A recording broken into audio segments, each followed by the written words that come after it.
अस्सलाम वालेकुम नाज़रीन, प्रोग्राम एग्री बिज़नेस के साथ मैं हूं आपका मेज़बान डॉक्टर अमजद बुखारी। नाज़रीन, इस वक्त जो है एक सैलाबी कैफियत है और सैलाब भी ऐसा कि पंजाब के सारे दरिया बिखरे हुए हैं, हर तरफ पानी ही पानी है। और ख़ास तौर पे इस वक्त जो है जनूबी पंजाब जो है वो सारा ही पानी की ज़द में है, सैलाब की ज़द में है। बहुत सारे इलाके डूब चुके हैं, कस्बात डूब चुके हैं, मवाज़ात डूब चुके हैं। लोग अपनी ज़िंदगी बचाने की जदोजहद कर रहे हैं। एक दरिया से बचते हैं तो दूसरा दरिया सामने खड़ा होता है। वो क्या शेर है, एक और दरिया का सामना था मुनीर मुझको, मैं एक दरिया के पार उतरा तो मैंने देखा। तो ये सूरत हाल है इस वक्त। जो रावी के करीब बसने वाले हैं वो रावी के साथ साथ जनाब से भी मुतासर हो रहे हैं, और जो सतलुज के करीब बसने वाले हैं वो सतलुज के साथ साथ जनाब से भी मुतासर हो रहे हैं, और आगे भी यही मंजर है। एक सैलाब है जो अभी इस मुल्क से सब कुछ बहा के लेके जा रहा है। लोगों की अशिया, जानवर, सामान ही नहीं बल्कि उम्मीदें और ख्वाब भी बहा के लेके जा रहा है, और ये सारा कुछ अरसे बाद जाके समंदर में गर्क हो जाएगा। हम ये ख्वाब और उम्मीदें भी समंदर में फेंक देंगे। और ये एक तवील दास्तान है, जब से पाकिस्तान बना है हम इसी सूरत हाल को देख रहे हैं।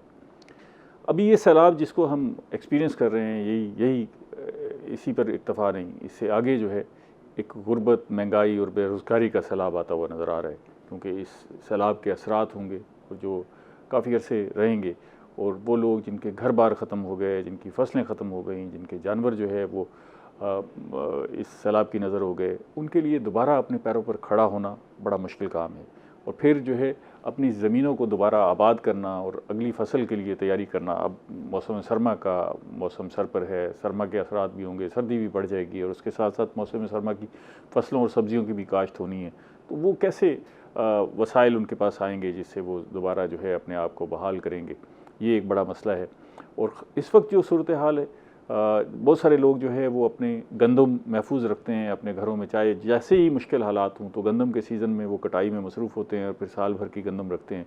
तो बहुत सारे जो सैलाबी इलाके हैं वहाँ पर गंदम जो है वो पानी में बह गई है, वो नहीं निकाल सके, ख़ुद को बचा के भागे हैं। तो वो नुकसान हुआ है, उसके मार्केट पर असरात मुरतब होना शुरू हो गए हैं कि गंदम जो है वो अचानक मार्केट में महंगी हुई है। और अभी कुछ अर्सा पहले 22-23 रुपये में ना बिकने वाली गंदम जो है अब वो आसमान से बातें कर रही है, आटा महंगा हुआ है। जानवर जो है वो मंडियों तक नहीं पहुंच पा रहे, जिसकी वजह से गोश्त महंगा हुआ है। 1000 रुपये किलो में बिकने वाला बीफ जो है वो 300-400 रुपये महंगा हो गया है। इसी तरह जो मटन है, छोटा गोश्त है, वो भी 300-400 रुपये महंगा हो गया है। और अभी हम देख रहे हैं कि जो सब्ज़ियों के साथ जो चीज़ें, धनिया मिर्चें मुफ्त मिलती थी, अब उनके लिए बहुत सारे पैसे देने पड़ रहे हैं। सूरत हाल अच्छी नहीं है। इसके असरात जो है हमारे जो खुराक का मामला है उस पर भी मुरतब होंगे, और जो हमें जो मंडियों से जो खुराक मैसर होती है वो यकीनन महंगी हो जाएंगी। ये सारा मामला है, इस पर हम देखेंगे और मजबूरी तौर पर डिस्कस करेंगे कि सैलाब और काश्तकार ये दोनों एक दूसरे से कैसे जुड़े हैं और इसके असरात क्या मुरतब होंगे। इस पर बात करने के लिए स्टूडियोज़ में जो मेरे मेहमान मौजूद हैं, मैं पहले आपको उनका तारुफ करवा दूं। मेरे साथ पहले मेहमान रियाज़ बुखारी साहब हैं। आप मार्केट के एनालिस्ट हैं, दुनिया भर की मार्केट में जो कुछ हो रहा है उस पर नज़र होती है। इनकी crude oil, gold, commodities, agriculture commodities, ख़ास तौर पे गंदम, इनके रेट अब दुनिया में क्या मंजर होगा और पाकिस्तान में क्या मंजर होगा, इनका एनालिसिस जो है वो जानने की कोशिश करेंगे। और हमारी जो खुराक की चीज़ें हैं उन पर क्या असरात मुरतब होंगे, ये इनसे जानेंगे। दूसरे मेहमान ताहिर हुसैन खान मलेज़ई साहब, आप साबिक़ पार्लिमानी सेक्रेटरी हैं और एक प्रोग्रेसिव फार्मर है। इस सारे सीज़न में कपास की फसल बेहद मुतासर हुई है। ऐसी मरहले पर थी कपास जिसकी चुनाई हो रही थी, तो इसके नुकसानात हुए हैं, सब्जियों का बड़ा नुकसान हुआ है। उनसे जानेंगे कि काश्तकार के क्या सेंटीमेंट हैं। और तीसरे मेहमान डॉक्टर खुर्रम मुबीन साहब, आप ज़रई यूनिवर्सिटी मुल्तान से मुंसलिक हैं, सैलाब पर तहकीक की हुई है, इन्होंने पढ़ाते हैं, तहकीक भी करते हैं। उनसे जानेंगे कि सैलाब के असरात जो है वो जो अब आइंदा 2-3 महीने हैं वो क्या शक्ल दिखाएंगे और किस तरह लोगों की बहाली हो सकेगी। बहुत शुक्रिया तीनों मेहमानों का। बुखारी साहब, मंज़र आपको नज़र क्या आ रहा है पाकिस्तान के अंदर? ये ख़ास तौर पे हम अगर खुराक का पहलू देखें, गंदम है, सब्जियां हैं, गोश्त है, इसकी प्राइसेस जो है आपको कहाँ जाती हुई नज़र आ रही हैं? कम होती या बढ़ती, क्या सूरत हाल है? देखें, मार्केट जो है ना, आलमी मार्केट की अगर मैं बात करूं, वहाँ अभी इतनी तेज़ी नहीं हुई। अच्छा। शिकागो बोर्ड ऑफ ट्रेड की मैं बात करूं, वहाँ पे इस वक्त जो रेट चल रहा है वीट का वो $5.25 पर बुशल है, यानी वो कॉन्ट्रैक्ट साइज है 5000 बुशल का कॉन्ट्रैक्ट तो होता है। मन क्या बनता है वो अंदाज़ा? 150 टन बनता है एक कॉन्ट्रैक्ट। ठीक है। तो मैं समझता हूँ कि आने वाला जो वक्त है वो एक तेज़ी का है। इसमें अभी जो $5.25 पर बुशल है, तो दिसंबर तक ये $7 पर बुशल क्रॉस कर जाएगा। तेजी आ जाएगी तेज़ी इसमें आ इंटरनेशनल जाएगी, मार्केट में भी, इंटरनेशनल मार्केट में तेज़ी आ जाएगी। ठीक है। लिहाजा गवर्नमेंट को चाहिए कि सबसे पहले यही काम करे कि इंपोर्ट करे, गंदम को इंपोर्ट कर ले। और दूसरा यहाँ पे ये जो ज़ख़ीरा अंदोज़ हैं, ये को आखिर उन्होंने लिया है 2200 या 2000 पे उन्होंने लिया है, उन्होंने प्रॉफिट के लिए लिया है उसको। अभी गवर्नमेंट ने कहा कि हमने इसको डीरेगुलाइज कर दिया है कि हम इसमें कोई अमल दखल नहीं करेंगे, लेकिन आप देखें अब उसकी कीमत भी मुकर्रर कर दी है कि 3000 रुपये, 3000 रुपये से ज़्यादा नहीं, और छापे मारें, ऐसा नहीं है। देखिए जो किसान की जो अखराजात हैं वो 3500 हैं, तो उसको कुछ प्रॉफिट भी चाहिए। अगर ये 4000 रख दें तो जितना भी होगा ही ना। बुखारी साहब, किसान को तो कुछ नहीं मिला, उसने तो गंदम बेच दी, वो तो 2200 रुपये में भी उसे खरीदने वाला कोई नहीं था। अभी कुछ लोगों के पास, कई लोगों ने रखी हुई है। क्यों जी ताहिर साहब, रखी हुई है आपने? नहीं, कतन काश्तकार के पास तो नहीं है। कोई अगर स्टॉक करने वाला है उसके गोदाम भरे पड़े होंगे। काश्तकार तो अगर उसने 50 मन रख ली है, ज़्यादा से ज़्यादा 70 मन रख लेगा। हाँ, वो तो उसने अभी फसल काश्त करनी है। आप खुद भी काश्तकार है, रखी हुई है? मैंने ज़्यादा नहीं रखी हुई, मैंने थोड़ी तो ज़्यादा नहीं रख सकता ना जी। काश्तकार के लिए होल्डिंग करना मुमकिन नहीं है। जो मिडलमैन है या ये सरमाया लगाते हैं इस सारे शोबे में, उन्होंने देखिए मेरी बात सुने ना, अब अगर स्टॉक ना लेता 2200 में, इसने 1500 रुपये में भी नहीं लेनी थी किसी ने, ये पड़ी रहती और ये ख़राब हो जाती। उन्होंने कम अज़ कम इतना तो किया है उनका, यानी पिछले साल आप खुद कह रहे हैं कि काश्तकार का खर्चा 3500 रुपये है। अगर उसने 2200 रुपये बेची है तो 1300 रुपये नुकसान पे बेची है ना जी। बेची है। हाँ, चलें ज़्यादा नुकसान से बचाए, आप यही कह रहे हैं। हाँ, यही अच्छा, अब आपके ख्याल में ये गंदम के रेट मज़ीद बढ़ेंगे? बिल्कुल इंटरनेशनल बढ़ेंगे। मार्केट में भी देखें आलमी सतह पे इसके रेट बढ़ जाएंगे, सोयाबीन के रेट बढ़ जाएंगे, यानी जितने भी कमोडिटीज़ हैं इनके रेट बढ़ जाएंगे, आप देखेंगे इस साल के एंड तक। लेकिन जो खौफनाक साल है वो अगला साल है 2026। इससे अगला साल जो है वो अपना आलमी बहरान होगा इसमें खुराक का, तो उसके लिए हमें पहले से तैयार होना चाहिए। हम तो डूबे हुए हैं सैलाब से, तैयारी क्या करेंगे? तो इसका तरीकाकार ये है, इसका सलूशन ये है कि आप हेज कर सकते हैं। अब जो 2026 मार्च का जो कॉन्ट्रैक्ट है वीट का, वो इस वक्त $5.5 है पर बुशल। ताहिर साहब, आपकी राय क्या है इस वक्त जो सूरत हाल नज़र आ रही है सैलाब में हमें, जो काश्तकार को मुश्किलात हैं, तो क्या ख़ास तौर पे ये बड़े इलाके में सैलाब फिर गया और अभी आगे 1 महीना तो वो डायरेक्ट उसके जो असरात रहेंगे, तो वो शक्कत रखता है अब काश्तकार की नई फसल काश्त कर सके और ज़मीनों को भी बहाल कर सकेगा कि भी नई फसल और गंदम की ख़ास तौर पे काश्त करे? डॉक्टर साहब, गुजारिश ये है कि तकरीबन डायरेक्टली या इनडायरेक्टली कोई 16-17 मिलियन लोग जो हैं इफ़ेक्ट हुए हैं इस सैलाब से। लेकिन जो मैं देख रहा हूँ कि अगले 2, 3, 4 माह में, अगले 6 माह में वो 250 मिलियन लोग इफ़ेक्ट होने वाले हैं पाकिस्तान में। 25 करोड़ लोग, क्योंकि इसके आफ्टर शॉक्स आने हैं। काश्तकार पहले ही गंदम से डरा हुआ है, वो काश्त नहीं कर रहा, कम कर रहा है। जो पहले 30 एकड़ करता था, अब उसने अल्टरनेट क्रॉप्स पे सोचा हुआ है, वो 8 एकड़ कर रहा है, 22 एकड़ कोई और कर रहा है। इसमें सूरत हाल ये है कि गवर्नमेंट की सबसे बड़ी ज़्यादती जो है जो की है वो फूड सिक्योरिटी के हवाले से की है। अब देखें, एक तरफ तो हमें बताया गया कि जनाब IMF ने स्पोर्ट प्राइस अनाउंस करने से हमें रोका हुआ है, और दूसरी तरफ खुद ही रेट फिक्स कर रहे हैं कि जनाब एक टाइम था जी आपने 2700 से ऊपर नहीं जाना, उधर फिक्स नहीं की, अब उधर फिक्स नहीं की, यहाँ फिक्स कर दी है। अगर आप इतने ही वो मतलब हैं लॉयल, तो आप फ्री मार्केट में जाने दें। ये अकेली गंदम की मार्केट में जाने दें तो सूरत हाल और ख़राब हो जाएगी। मैं एक वक्फा ले लूँ, फिर जी बात करते हैं। नाज़रीन हमारे साथ रहिएगा, मिलते हैं एक छोटी सी ब्रेक को।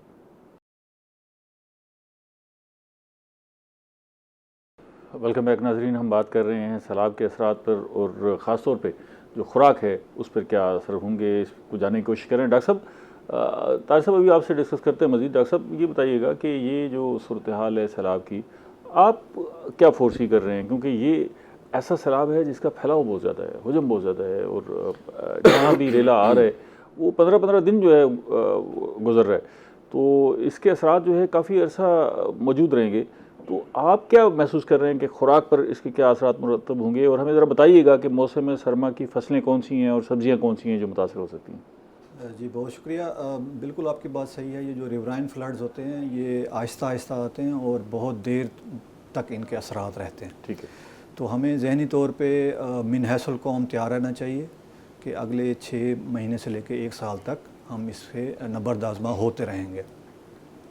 अब जहाँ 1 साल तक किसके असरात जी हैं? जी वो अगले साल फिर खुदा ना खास्ता फ्लड आ गया तो फिर जी तो हाँ, बाहर ही नहीं बिल्कुल, निकलेंगे। बिल्कुल ये क्लाइमेटिक चेंजेस तो हैं, वो तो जी, हमें तो एक धड़का लगा हुआ है। जी हाँ। अब अगली जो फसल का मौसम आ रहा है, मौसम सरमा। हाँ जी, उसमें अब हमारे पास जो जिस तरह पहले किसान भाई बात कर रहे थे कि गंदम की तरफ अब जो किसान है वो नहीं आ रहा पॉलिसी की वजह से। अब उसके पास जो और अल्टरनेट ऑप्शंस हैं वो ऑयल सीड क्रॉप्स लगाएगा, जो कैश क्रॉप के तौर पे वो लेगा, या जिन इलाकों में जो रेन फेड एरियाज़ हैं वहाँ पे वो चिकपी लगा लेगा या कोई इस तरह की क्रॉप लगा लेगा, या फॉडर लगा लेगा, या सब्जियां कुछ लगा लेगा।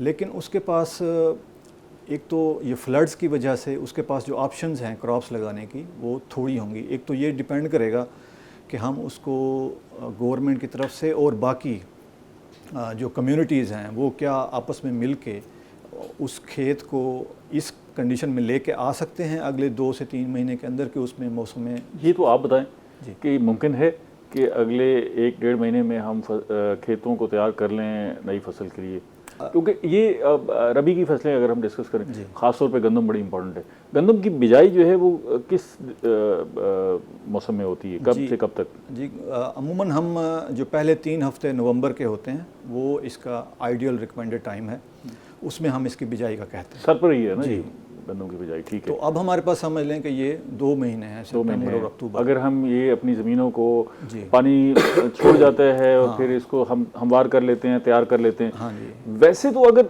ये बड़ा आइडियल है कि जिन जिन इलाकों में सैलाब आया है अगर वहाँ दबा के गंदम काश्त की जाए तो एक्सपेक्टेड तो है बड़ी ज़बरदस्त क्रॉप हो सकती है। जी वो है, लेकिन उसके साथ साथ हमारी और भी क्रॉप्स हैं वो भी लगानी चाहिए। लेकिन बात यह है कि गवर्नमेंट की जो पॉलिसी है, प्लस ये भी जिस तरह मैं पहले बात कर रहा था कि वो जो हमारी मैनेजमेंट कितना होती है या गवर्नमेंट की तरफ से सपोर्ट कितनी होती है हमारे किसान को, ताकि वो उस ज़मीन को तैयार भी करे।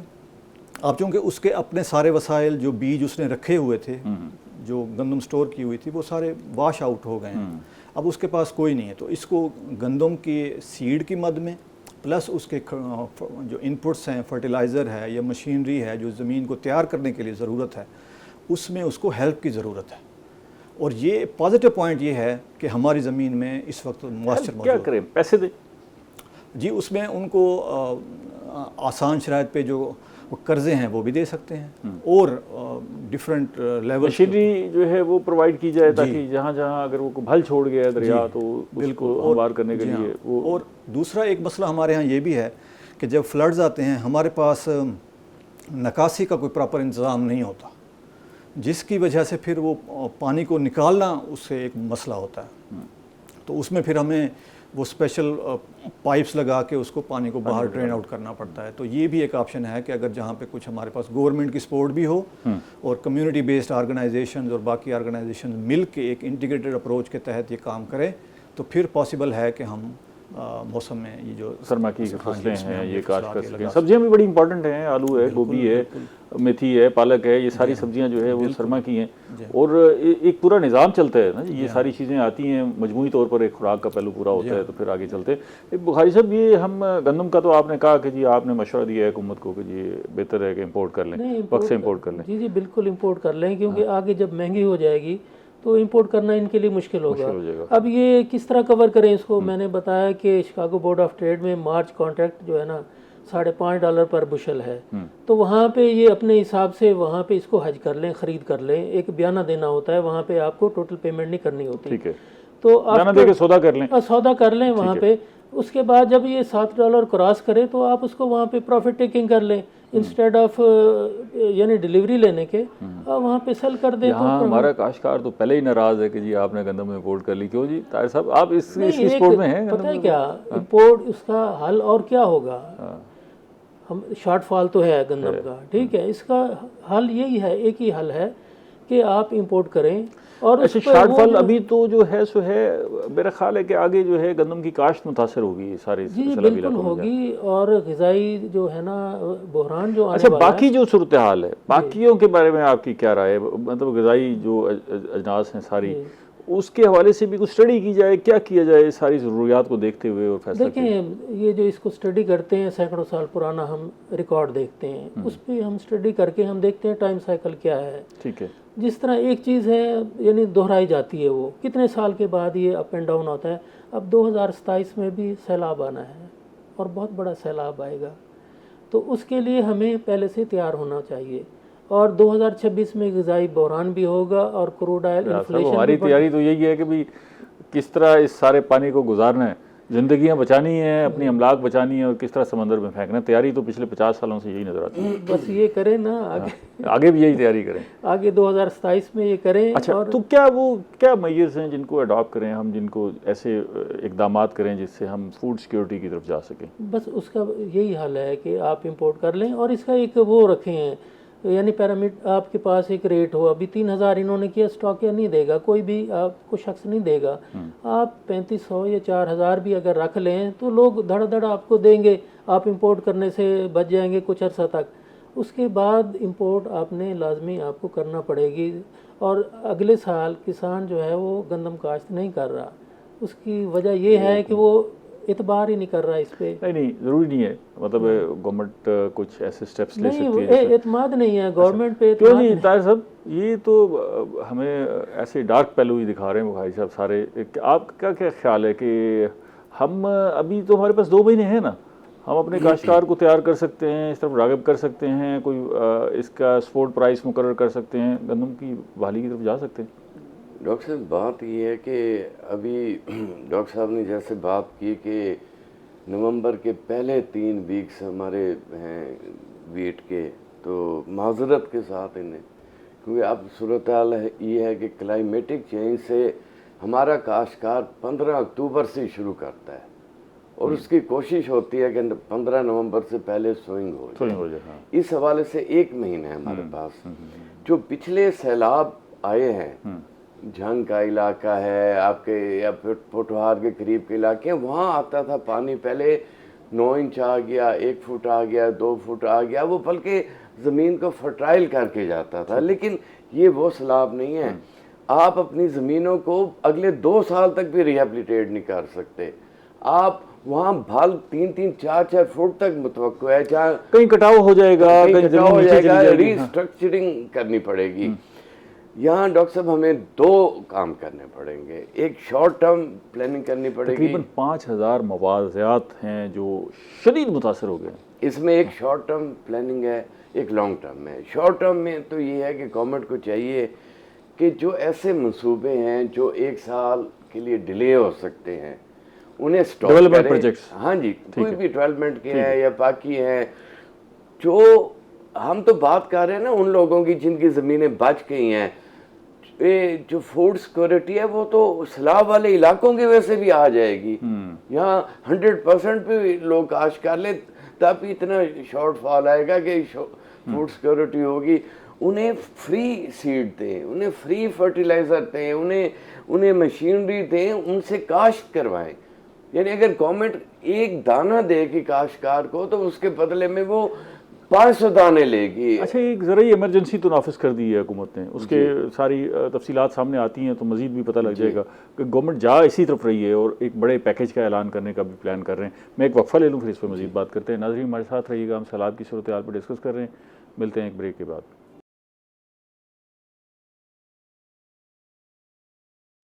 वेलकम बैक नाजरीन, हम बात कर रहे हैं सैलाब के असरात की जो काश्तकारों पर और हमारे सारे जो बसने वाले हैं पाकिस्तान में उनकी ज़िंदगियों पर मुरतब होंगे। ख़ास तौर पे इसमें खुराक का पहलू जो है वो बड़ा इंपॉर्टेंट है, क्योंकि नुकसान है हमारी गंदम सर पर है कि जिसकी काश्त होनी है उसके क्या असरात मुरतब होते हैं। मौसम सरमा की हमने बाकी फसलें भी काश्त करनी है और ख़ास तौर पर जो है सब्ज़ियाँ भी काश्त करनी है, तो ये बहुत सारा एरिया है जो सैलाब से शदीद मुतासर हो गया है।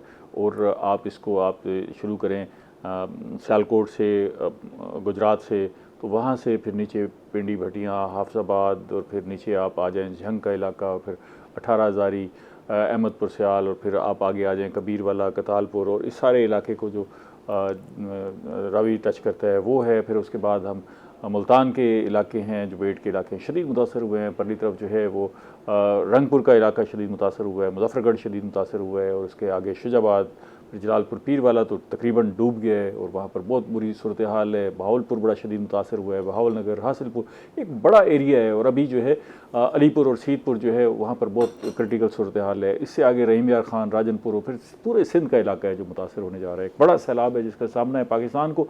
और अब जो क्लाइमेटिक चेंजेस हैं वो हमें बता रहे हैं कि मुस्तकबिल का मंजरनामा क्या होगा। अभी बुखारी साहब भी हमें बता रहे थे कि 27 में फिर सैलाब आ सकता है।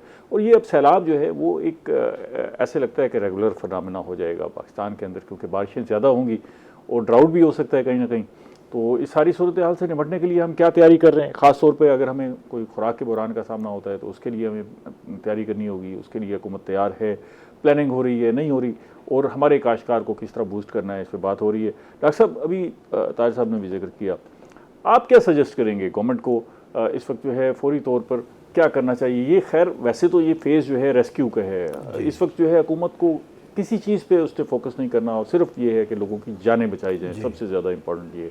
इसके बाद एक बड़े पैकेज का प्लान हो रहा है, जैसे ख़ास तौर पे वज़ीर आला पंजाब तशरीफ लाई, उन्होंने 10 लाख रुपए जिनके घर गिर गए, 5 लाख रुपए जिनके जुज़वी घर गिर गए, और जो बड़ा मवेशी अगर बह गया तो उसके 5 लाख रुपए, और छोटे जानवर के लिए 50,000 रुपये उन्होंने इब्तदाई तौर पे। लेकिन ये एक बड़ा पैकेज मेरे ख्याल अनाउंस होगा, और ये आप सजेस्ट कीजिएगा। और ये जो एग्रीकल्चर एमरजेंसी लगाई है इसको आप किस नज़र से देखते हैं? जी बिल्कुल, ये जो आपने बात की है ये अगर हो रहा है तो अच्छी बात है और होना भी चाहिए। और जिस तरह किसान भाई भी बात कर रहे थे, ये वक्त की ज़रूरत है कि अगले जो मौसम रबी का आ रहा है उसमें हम अपनी रबी की फसलात को इंश्योर करवाएं, गवर्नमेंट के थ्रू ये यकीनी बनाएं कि वो अपनी फसल लगाए और अपनी पैदावार हासिल करें। कैसे? डंडे के जोर पे तो नहीं हो सकता ना जी। उसमें मतलब है कि वो बीज उनको प्रोवाइड किया जाए, खाद प्रोवाइड की जाए, मशीनरी, खादों का इस्तेमाल कम होगा निस्बतन जहाँ? जी बिल्कुल, ये सर मिथ्स होती हैं। और जो रिवर इंडस के अंदर से जो मिट्टी आती है, भाल आती है, उसको कहते हैं वो अच्छी होती है। जो रिवर चनाब से आती है वो कहते हैं कि अच्छी नहीं होती, नुकसान करती है। तो बहरहाल दोनों स्कूल्स ऑफ थाट्स मौजूद हैं और इनका फ़ायदा भी होता है। लेकिन अगर वो सिल्ट और भल ज़्यादा डेप्थ पे आ जाए, ज़्यादा उसकी मिकदार में आ जाए, तो वो फिर यकीनन नुकसानदेह होती है। तो उसकी मैनेजमेंट भी उसी हिसाब से जो है वो ज़रूरत होती है। अंडरग्राउंड वाटर, हम इस सैलाब को आपने देख लिया, क्या एक्सपेक्ट करते हैं, कितना ऊंचा आ जाएगा? जी, ये जो ग्राउंड वाटर है ये यकीनन इसकी जहाँ तक डेप्थ की बात है उसमें भी यकीनन बेहतरी आएगी। ये पॉजिटिव एंगल है। 5-1 फुट ऊपर आ जाएगा? 5 फुट अगर ना भी आए तो कम से कम 2-3 फुट तो आ जाएगा। क्योंकि पानी का फ्लो डिपेंड करता है, गुजर गया, खड़ा है पानी ना, रुका हुआ है पानी। और ये डिपेंड करता है सर कि वो जो मट्टी है वो किस किस्म की है। अगर वो रेतली है तो उसमें ज़्यादा इनफिल्ट्रेट होगा, अगर वो क्लेई है तो फिर उसमें पानी जो है ना वो पार्टिकल्स छोटे होते हैं, पानी उसमें थोड़ा इनफिल्ट्रेट होता है। तो इस लिहाज से फिर वो वेरिएशन आ जाती है। ठीक है, मतलब इसमें ये मस्बत पहलू तो है ना कि अगर जहाँ जहाँ ये भल है, अगर हम ज़मीन को तैयार कर लेते हैं तो उसमें फर्टिलिटी ज़्यादा होगी। जी बिल्कुल। और मॉइस्चर भी ज़्यादा होगा, तो वो हमें वहाँ से अच्छी फसल मिल सकती है। और गंदम के हवाले से तो ये कहा जाता है ना, आप कुछ भी नहीं है कहीं भी छटा कर दें तो कुछ ना कुछ हो जानी है, खाली ज़मीन छोड़ने की बजाय उस पर छटा कर दें। बिल्कुल। तो यही मैसेज मेरा ख्याल है हमारे काश्तकारों को भी यही जानना चाहिए कि अगर वो जाते हैं अपने इलाकों में तो बजाय इसके कि ज़मीन का इंतज़ार करते रहे। ख़ास तौर पर हमारे जो सैलाबी इलाके हैं उसमें तो अल्लाह ताला ने कोई पानी का निज़ाम मुयसर भी किया हुआ है। और ख़ास तौर पे ये जो सैलाब गुजरा है इसका जो मॉइस्चर है मेरा ख्याल है ये 2-3 महीने तो कायम रहेगा। सही है, बिल्कुल है। वहाँ पर काफ़ी सूरत हाल बेहतर हो सकती है। हाँ बिल्कुल। ये गंदम का पौधा जो है ये थोड़े पानी से भी अपना गुजारा कर लेता है। दूसरी बात यह है कि जहाँ पे ज़मीन में नमकियात ज़्यादा हों वहाँ पे भी ये अपने आप को सर्वाइव करवा लेता है और पैदावार दे देता है। तो ज़रूर ये किसान भाइयों को ये इस पर एफर्ट करनी चाहिए और गवर्नमेंट की तरफ से भी और आपस में मिल के कम्युनिटी लेवल पे। आगे जब ये सैलाब उतरता है तो फिर आपसे गाइडलाइन लेंगे कि गंदम में है वो उसकी काश्त के हवाले से क्या करना चाहिए ताकि हम अच्छी पैदावार हासिल कर सकें और ज़मीन खाली छोड़ने की बजाय कुछ ना कुछ जो है वहाँ जो काश्त हो सकता है किया जाए। बुखारी साहब, ये तो गंदम की सूरत हाल हो गई। अब जो तेलदार अजनास हैं, ख़ास तेल वाली फसलें हैं, उनमें आप क्या देख रहे हैं? उनकी प्राइसेस में वेरिएशन आ रही है क्या? दुनिया में क्या मंजर है? जितनी भी चीज़ें होंगी तो अगला साल मैं कह रहा हूँ कि ग़िज़ाई बुरहान होगा। उसमें चाहे ऑयल हो, हमारी दालें हैं, जो भी चीज़ें हैं, खाने पीने की जितनी भी अशिया हैं वो महंगी हो जाएंगी दुनिया भर में। दुनिया भर में। ये आपका कहना है या बाकी सारे एनालिस्ट भी यही तजिया कर रहे हैं? एनालिस्ट क्या है, दुनिया में 5-6 एनालिस्ट हैं। अब इंडिया में जो मोदी ने पानी रोका था, उसने कहा जी ये बूंद बूंद को तरसेगा। यकीनन उसके एनालिस्ट ने बताया होगा कि अगला साल जो है वो खुश्क साली का है, तो उस वक्त जो है ना अजनास और ये कमोडिटीज़ की प्राइसेस अप हो जाएंगी। तो उसे पता नहीं था कि कुदरत का भी एक निज़ाम है, और वहाँ से इतना पानी आया तो उसे हम मोदी को कहते हैं कि अब पानी तो रोक लो ना अपने पास, हमारे पास ना आने दो। तो अगला साल इंतहाई भयानक है। अच्छा, ये जो बातें आप ये बाकी एनालिस्ट कह रहे हैं कि अगले साल खुराक का किल्लत भी हो सकती है और प्राइसेस अप भी जा सकती हैं, ये बात हुकूमत को भी पता है? आपके ज़रा क्या कहते हैं? मेरी बात सुने ना, मैंने 7 जनवरी 2023 को मेरा प्रोग्राम है, मैंने कहा था कि इस दफ़ा जो है हमारी वीट की जो क्रॉप होगी बम्पर क्रॉप होगी, हमें इंपोर्ट नहीं करना चाहिए। लेकिन उन्होंने 31 मार्च तक इंपोर्ट करती रही। गवर्नमेंट ने क्या करना है, उसने उलट ही करना है। नहीं करना तो जो भी है गवर्नमेंट ने करना है जी, हमारे बस में तो ये बातें करना है। असल में इकदाम तो हुकूमत की सतह पर ही होने हैं ना। लेकिन कोई सीरियस हो ना, कोई सीरियस हो, या वहाँ पे एनालिस्ट हो। मैं कहता हूँ ये देखें, मुझे छोड़ दें आप, दुनिया के अमेरिका में बहुत अच्छे एनालिस्ट हैं, वो आपको पूरे 5 साल की गाइड दे देंगे। अब देखिए मैं बता रहा हूँ 2026 में खुश्क साली होगी, आलमी सतह पे ग़िज़ाई बहरान होगा। 2027 में major part of the world जो है वो सैलाब होंगे, सैलाबी सूरत हाल होगी। देखिए मैं 2 साल का एडवांस में 2023 में मैं बता चुका हूँ। और ये ऑयल प्राइसेस बढ़ जाएंगी। ऑयल प्राइसेस मैंने पिछले प्रोग्राम में भी कहा था, हाँ कहा था कि बुरी खबर है आपके लिए। $100 ये खान साहब, $100 ये क्रॉस कर जाएगा। ये 78 से वापस आ गया था, अभी ये 62 पे है ना। तो इस वक्त भी इन्हें चाहिए, गवर्नमेंट को चाहिए कि आने वाले वक्त को देखें, ये इसमें $100 इसमें भी, हाँ इसमें इन्फ्लेशन भी बढ़ जाएगा। ये तो बड़ा मुश्किल हो जाएगा, कमर टूट जाएगी किसान की, खास तौर पे वो जो सारा काम है डीजल से चलता है जी। तो ये कब तक आप एक्सपेक्ट कर रहे हैं? अगला साल बहुत।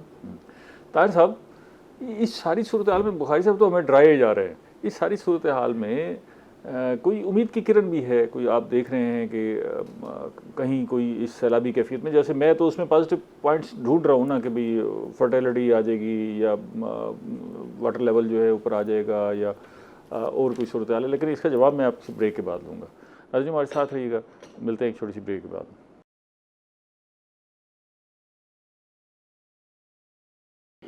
वेलकम बैक नाज़रीन, हम बात कर रहे हैं सैलाब और काश्तकार पर कि काश्तकार कितना मुतासर हो रहा है, और फिर इसमें फूड सिक्योरिटी बड़ा इंपॉर्टेंट एलिमेंट है जो उभर कर सामने आ रहा है। उसमें हमने क्या इकदाम करने हैं और किस तरह अपने काश्तकार को बहाली की तरफ लेके जाना है। मैं ताहिर साहब आपसे पूछ रहा था कि कोई उम्मीद की किरण भी नज़र आ रही है इस सारी सूरत हाल में आपको? डॉक्टर साहब, बात यह है कि जो गवर्नमेंट होती है ना, इसके बड़े लंबे हाथ होते हैं, लंबे वसाइल होते हैं।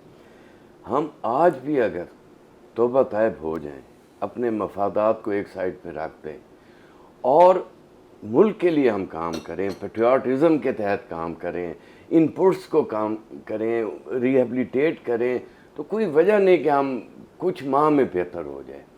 अब लॉन्ग टर्म प्लानिंग तो हमें लाजमी करनी पड़ेगी। जैसे एक ग्लोबल क्लाइमेटिक चेंज आ रहा है, इस वक्त पूरे पाकिस्तान में 27 हेडवर्क्स साइफन बिराजीज हैं। हमें 2 बड़े डैम हैं हमारे पास, ठीक है, हमें डैम बनाने चाहिए। चलो डैम जो बड़े हैं वो तो एक लंबा है, लेकिन पोटोहार एरिया में हम छोटे छोटे रिजर्वायर, पोटोहार हमारा 0.6 मिलियन एकड़ फीट का है, 0.2 मिलियन एकड़, हम वहाँ पे मैनेज कर सकते हैं पानी को आइंदा आने वाले सालों में। और वो कोई 2-2, 4-4 सालों के प्रोजेक्ट करना पड़ेगा। अब हुकूमत को भी समझ आ गई है, वो भी सर जोड़ के बैठे हैं कि भाई अगर जैसे ये बुखारी साहब बता रहे हैं कि 27 में फिर सैलाब आ सकता है, तो वो भी यही परेशान होकर बैठे हैं। साइफन्स को, हेड बिराजीज को, तो इसमें उम्मीद की किरण आपको ये नजर आई है कि भाई इस तबाही के अंदर जो है वो एक सोच विचार शुरू हो जाएगी कि भाई यकीनन होगी, करना पड़ेगा, नहीं होगा तो फिर तो खाना जंगी है यहाँ पे। फिर सारी सूरत हाल में ज़ाहिर है। अच्छा, अभी तक इस मुल्क को अगर किसी एलिमेंट ने बचाया हुआ है तो वो यही ज़राअत ही है ना, आपकी खुराक की कफालत है जिसकी वजह से आप बचे हुए। खुदा न खासा फिर भी बचेगी तो ज़राअत ही बचेगी इस मुल्क में थोड़ी बहुत ही, बाकी ट्रेडिंग है या हमारे मैन्युफैक्चरिंग है, इसका कोई फ्यूचर नहीं होगा जब तक ज़राअत तो है, फ्यूचर तो है दुनिया भर में, फ्यूचर जो है वो मैं पाकिस्तान की बात लेकिन कर रहा हूं। पाकिस्तान में सूरत हाल ये है कि अगर आज हम ये तय करते हैं कि हमने इंडस्ट्री लगानी है, तो अगर पैसे भी आ जाएं तो फिर भी उसमें 10 साल लगेंगे, ठीक है ना। ज़राअत का इंफ्रास्ट्रक्चर तो सारा मौजूद है ना, उसी को थोड़ा सा बेहतर करना है। इंडस्ट्री भी हमें पहले भी एग्री बेस्ड लगी हुई है इंडस्ट्री पाकिस्तान में, आइंदा भी अगर हम लगाना चाहेंगे तो हम एग्री बेस्ड इंडस्ट्री लगाएंगे तो पाकिस्तान फ्लरिश करेगा, क्योंकि रॉ हमारे पास अवेलेबल है, ठीक है ना। हम यहाँ पे कोई ऐसी इंडस्ट्री लगा लें जिसका रॉ ही हमें साउथ अफ्रीका से मंगवाना पड़े तो हमारी क्या कामयाबी होगी उसमें। लेकिन दुनिया ने इसमें भी कामयाबी हासिल की है। हाँ, बहुत। अच्छा डॉक्टर साहब, ये फिनोमेना भी, इस पे भी तो गौर करना पड़ेगा ना कि आखिर सैलाब आ क्यों रहे हैं हमारे पास, और फ्यूचर में भी अगर ये खदशा हर वक्त मौजूद होगा तो हमें करना क्या चाहिए, डिज़ाइन क्या करना चाहिए। एक तो ये जैसे रिजर्वायर्स की बात हो रही है, ये है कहाँ रिजर्वायर्स हमें उस पर स्टडी होनी चाहिए। दूसरा ये है कि हमें क्लाइमेट को स्टडी करके कोई अपना पैटर्न, क्रॉप पैटर्न बदलना चाहिए। क्या आपकी नज़र में क्या होना चाहिए? जी बिल्कुल, अभी जो पहले बात हो रही थी वाटर रिजर्वायर्स के हवाले से, और उससे पहले क्या क्या हल होने चाहिए, उसमें दो बातें मैं जो ज़रूर करना चाहता हूँ। एक तो ये है कि अब आने वाले दिनों में, आने वाले महीनों में मंडियों में जो प्रोड्यूस के रेट्स हैं उनके ऊपर गवर्नमेंट का चेक होना चाहिए। अच्छा, ठीक है। दूसरे नंबर पे जो हमारे प्रोड्यूस के या जो खुराक के लिए जो मार्केट के जो प्रोड्यूस आती है उसके ऊपर जो एक खाम खा का एक लोग आर्टिफिशियल एक रेट क्रिएट कर देते हैं, हाई कर देते हैं। दूसरे नंबर पे जो स्टॉकिस्ट हैं, जो ज़ख़ीरा अंदोज़ी करते हैं, उनके ऊपर गवर्नमेंट को सख्त चेक एंड बैलेंस रखना चाहिए ताकि आम आदमी तक उसके समटाइम ये ज़ख़ीरा अंदोज़ ब्लेसिंग भी हो जाते हैं। अब देखें ना, ये गंदम की जो सूरत हाल थी, हुकूमत ने भी हाथ खड़े कर दिए, महकमों ने भी हाथ खड़े कर दिए। अब वो ज़ख़ीरा अंदोज़ ना होते तो ये गंदम कौन ख़रीदता? मतलब हमारे मैकेनिज़्म की यही सूरत हाल हो गई है ना जी। कोई प्राइस मैकेनिज़्म भी नहीं बन रहा और ये परचेजिंग का भी हमने कोई निज़ाम नहीं बनाया। जी हाँ। और उसके अलावा जब वाटर रिजर्वायर्स की बात कर रहे थे, जिस तरह पोठोहार रीजन है, इसी तरह हमारा एक बहुत बड़ा जो वाटर का रिसोर्स है वो रोत को ही है। रोत को ही मैं पहले भी बात करता रहता हूँ कि 12 मिलियन एकड़ फीट हमारा एक खुश्क, एक जो वेट ईयर होता है उसमें 12 मिलियन एकड़ फीट पानी हमारे पास आता बड़ा है पानी है एक साल के अंदर। अच्छा। और आप ये देखें कि जो हमारा सबसे बड़ा डैम है वो कौन सा है? तरबेला डैम। उसकी जो इस वक्त स्टोरेज कैपेसिटी वो 5-5.5 मिलियन एकड़ फीट से ज़्यादा उसकी इस वक्त स्टोरेज कैपेसिटी नहीं है। तो आप ये देखें कि हम सीधे दो डैमों का पानी हर वेट ईयर में रोदकोइयों का ज़ाया कर, और वही पानी हम उसको आगमेंट करके अपने रिवर सिस्टम के साथ और इरिगेशन सिस्टम के साथ भी उसको कम्प्लीमेंट कर से गुजर के जाता है वो सारे इलाके को हम जो है वो दरखेज कर सकते हैं। जी हाँ। तो ये वहाँ पे भी हमें, जिस तरह आप बात कर रहे थे कि वो बड़े बड़े डैम के लिए शायद हमारे पास रिसोर्सेज ना हों, लेकिन मिनी डैम्स और फार्म पॉन्ड्स और इस तरह के एज़ पर लोकल कंडीशंस वहाँ पे हमें फिजिबल स्टडीज़ देख के वहाँ पे छोटे छोटे रिजर्वायर बनाएं ताकि वो छोटी कम्युनिटी के लिए हों और वहाँ पे वो यूज़ भी हो जाए, उसका नुकसान भी ना हो, प्लस उसका पॉजिटिव इम्पैक्ट भी आए, उससे फिर फूड प्रोडक्शन भी बढ़ेगी और हमारी फूड सिक्योरिटी जो हमारे मुल्क के लिए बहुत ज़रूरी है, बीइंग एग्रीकल्चर बेस्ड कंट्री, वो भी पूरी होगी इंशाल्लाह। ठीक है। और ये जो क्लाइमेटिक चेंजेस हैं इनको देख के क्रॉप पैटर्न भी बदलने की जरूरत है? जी हाँ, डेफिनेटली हमें इसी क्लाइमेट चेंज के हिसाब से रिसर्च और तहकीक को फोकस करने की ज़रूरत है ताकि हम अपने क्रॉपिंग सिस्टम्स को उसके मुताबिक रीडिज़ाइन करें। जो न्यू क्रॉप्स हैं, जो शॉर्ट ड्यूरेशनल क्रॉप्स हैं, जो वाटर एफिशिएंट यूज़र क्रॉप्स हैं, जिनका पानी का इस्तेमाल कम है, जो ड्राउट को टॉलरेट करती हैं, जो हीट को, स्ट्रेस को बर्दाश्त करती हैं, ऐसी क्रॉप्स को हमें अपने सिस्टम में लेके आना पड़ेगा और ऐसी वैरायटीज़। ये जो क्लाइमेट के हवाले से हमारी रिसर्च है उससे आप मुतमिन हैं कि हम जो क्लाइमेट को स्टडी कर रहे हैं उसमें सर बहुत सी गुंजाइश भी बाकी है और उसमें एक बड़ा फैक्टर जो है वो ये है कि हम रिसर्च को उतना इन्वेस्ट नहीं करते। हम रिसर्च के ऊपर इन्वेस्ट ज़्यादा समझते हैं ना। इसी तरह हम दरियाओं पे भी इन्वेस्ट नहीं करते। कभी आपने देखा है कि हमें को डिसिल्टिंग कर रहे हूँ? वैसे डिसिल्टिंग होनी चाहिए दरियाओं की, डेफिनेटली होनी चाहिए। और दूसरा सर, जो हमारे रिवर्स हैं उनके प्रॉपर उनका एक Specified किया जाए। मार्केशन हाँ, डिमार्केशन होनी demarcation चाहिए होनी चाहिए। कि ये एरिया जो है ये दरिया ये दरिया का है, इसमें कोई इंक्रोचमेंट नहीं करेगा और उसको इंश्योर करना चाहिए। अभी तो 70 किलोमीटर का पार्ट है कि जी वो सारा दरिया बना हुआ है, तो उसको कैसे डिमार्केशन। अच्छा, ये अभी बुखारी साहब जैसे मैंने डॉक्टर साहब से सवाल किया कि जी क्लाइमेट पे हमारी जो स्टडी है उससे आप मुतमिन हैं, तो ये हमारी मार्केट के एनालिसिस है उसकी स्टडी से आप मुतमिन? मैं एक चीज़ आपको पाकिस्तान के अंदर जो सूरत हाल है, देखें, पाकिस्तान के अब हमने यहाँ पे क्या किया है, जितनी एग्रीकल्चर लैंड थी हमने वहाँ पे हाउसिंग सोसाइटीज़ बना दी हैं। सब जगहों नहीं, पर हर सारे जगह पे ऐसे ऐसे किया हुआ है। हाँ। देखें, पाकिस्तान में पहले आबादी थी 7 करोड़, अब है 25 करोड़। एग्रीकल्चर लैंड हमें ज़्यादा चाहिए थी। आगे ये 50 करोड़ हो जानी है। हम एक शहर का, एक बड़े शहर का हर साल इजाफा कर रहे हैं। 55 लाख 50 लाख अफरादी कुव्वत में इजाफा कर रहे हैं, 50 लाख हर साल में इजाफा हो जाता तो है। एग्रीकल्चर मुल्तान की लैंड, इतनी आबादी नहीं है, 2 मुल्तान है। तो एग्रीकल्चर लैंड कितनी है, 30% इन्होंने रिड्यूस कर दी है। तो इसकी बजाय कि हमें उसको बढ़ाना चाहिए, हमें फूड के लिए। अच्छा, दूसरी चीज़ ये है कि हमारे देखें वहाँ पे यील्ड बहुत कम आती है पाकिस्तान में। उसकी बेसिक रीज़न जो मैं समझ रहा हूँ कि पीएच ज़्यादा है, तो पीएच को कम ऐसा किया जाए। तो पीएच को कम करने के लिए तो दरिया, ये सैलाब जो है ये मददगार होगा, हमने तो कुछ नहीं करना। बहुत शुक्रिया, प्रोग्राम का वक्त खत्म हो गया। तीनों मेहमानों का बेहद शुक्रिया। नाज़रीन, हमने बात की है सैलाब और उसके असरात की। आपको आगे गाइड करेंगे। अभी ये पानी उतरता है तो आपने अपने घरों में बहाल होना है, किस तरह बहाल होना है, कोई आपको फार्मूले टोटके बताएंगे कि जिससे सस्ता घर बन सके, अपने लाइफ स्टॉक की बहाली हो सके, फसलों को जो है दोबारा आप काश कर सकें, अपनी ज़मीन को किस तरह आपने हमवार करना है। ये सारी टिप्स जो है आपको साथ साथ देंगे। अगले प्रोग्राम तक इजाज़त दीजिए। अल्लाह ने